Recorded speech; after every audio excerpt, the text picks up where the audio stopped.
Hello everybody!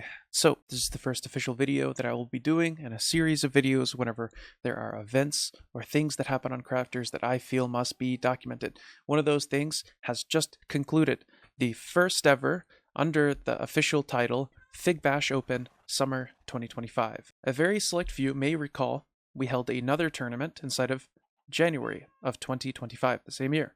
Unfortunately, a lot of that information is missing. We know the results of the games, we know the bracket matchups, but we do not know what moves were made. I can slightly recall which side people were on, but I don't trust it enough to make it an official piece of history. Please visit the top link inside the description to visit that page for the New Year's 2025 tournament, which was held unofficially under the Figbash. It was before we came up with the name, but if you have any information, you were a spectator, you watched the game, you captured some screenshots, send it over to us because we are trying to preserve as much history as possible. The Figbash Summer 2025 tournament has just concluded, and so we are going to be reviewing some of the games that have been played throughout this tournament. Now, initially we had 6 players sign up. Unfortunately, 2 of the players never showed, and out of that 6, I managed to garner 3 signups just last minute. I think it was actually 3 players that didn't show up, but Green Puka was banned at the time, unfortunately, so they couldn't make it, but they did meet the signups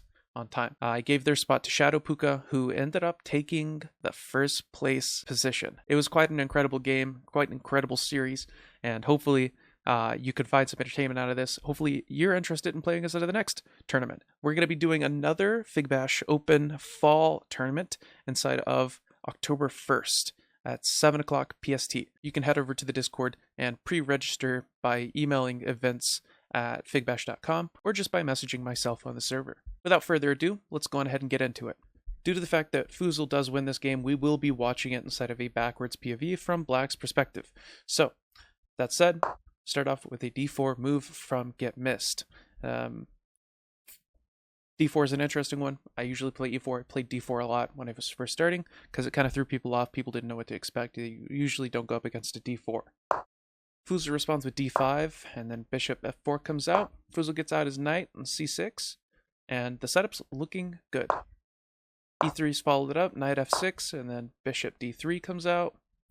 Once again, just developing, getting all your pieces out. There's some other moves that could have been made to challenge the pieces inside of the center of the board, grab it more room, but also develop while you're kind of kicking other pieces. E5 comes in. It's a little bit of a mistake. If DX E5, then they kick the knight, but you could follow it up with the top engine move, which is G5 afterwards. Unfortunately, that is not what GetMist did in this situation. He decided he wasn't a fan of this position and wanted to protect his bishop. Unfortunately, that was a blunder, allowing EX D4 to be a great move, officially taking the lead for Phuszel in this position. Next up, EX D4, and then Knight X D4 as well. C3 comes out trying to kick the knight, but isn't the best move. When you make a pawn move, it becomes a permanent weakness inside of your structure. So you have to be very careful with these types of moves, especially pawn moves. A better move would have been, as the engine suggests, Knight E2, which would have also kicked the piece, but also developed one of your playing pieces. It's to get territory inside of the middle of the board. With just this pawn push, you're not doing as much as you could be doing. The knight goes back, but Knight F5 is shown to be the best move in this situation. This is because Knight F5 also kicks this piece and is protected by the other bishop on your side. Mist gets out their other knight. Phuszel gets out their bishop. Mist immediately decides that the bishop is terrifying and must die. Unfortunately, this was not the best move, but is not terrible by any means. This is what I was talking about with those pawn moves again. Remember, permanent weaknesses inside of your system. Yeah, you have this move here, and you can go off, maybe get a check, but you have this pawn already here. You shouldn't be doing this. This should be taken by the queen, because you're ruining your structure. You only have the 2 sides, okay? And once they're both destroyed, especially once you make weaknesses on one side, it kind of bleeds over sometimes. Knight Gf3, Queen B6, and castles.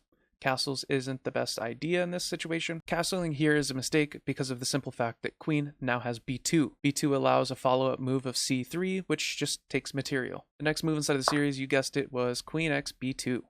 Mist follows it up with Queen C1, which is an inaccuracy. The best would be to push this pawn to get it a little bit more involved, create some more threats, and just kind of change it off. Exchange pieces.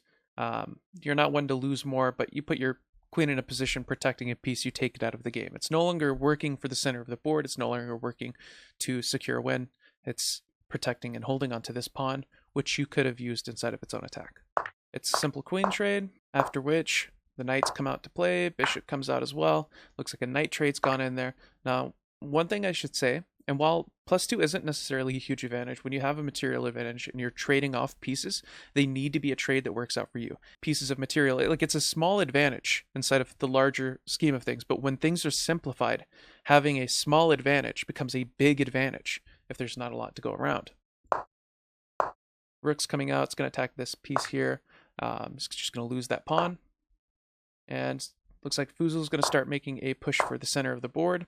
Rook b8 is pretty good move. I like that, actually. Though, Phuszel is contained. He goes Rook b2, which is pretty good. I know a lot of us would be worried about taking that bishop. So by creating this threat, you also make it to where they'll lose a tempo or just a full piece if they try to save any of these pieces. They try to save this, because it's on a dark square. Obviously, you could follow it up with this, but that's still the same situation. The king can take the bishop. It's not really going to save you any material. GetMist moves his knight out of the way onto f3. As I guessed, Rook b1 would have been a better option because it does protect that piece. Obviously, you can claim that, but it doesn't get rid of this threat. Just protects, takes another piece out of the game necessarily. So, I mean, quite frankly, they haven't got a lot of attack possibilities on GetMist's side. The game is drawing to a near end, so let's just power through it. Phuszel eats the bishop and misplays a4, followed by knight e4 by Phuszel, moving in for the kill. Knight e4, and then knight g5, knight x g5, h4, and then knight e4. That is the resign. So there you go, a recap of game 1, round 1 with Phuszel versus GetMist. If you like this, make sure to stay tuned. Next video will include the next match. I'm going to try and make each video, each small clip pertaining to each match played from each round. I understand that not a lot of Minecraft players are avid chess players or really understand it, so I don't wish to overwhelm, and putting it inside of bite-sized, small-form content feels like the right move for this type of thing. Thank you very much for watching, and I will see you in the next video. Or if it's already posted, go click here. What are you doing? I'm waiting. Click it. I reviewed it just for you. Okay, bye.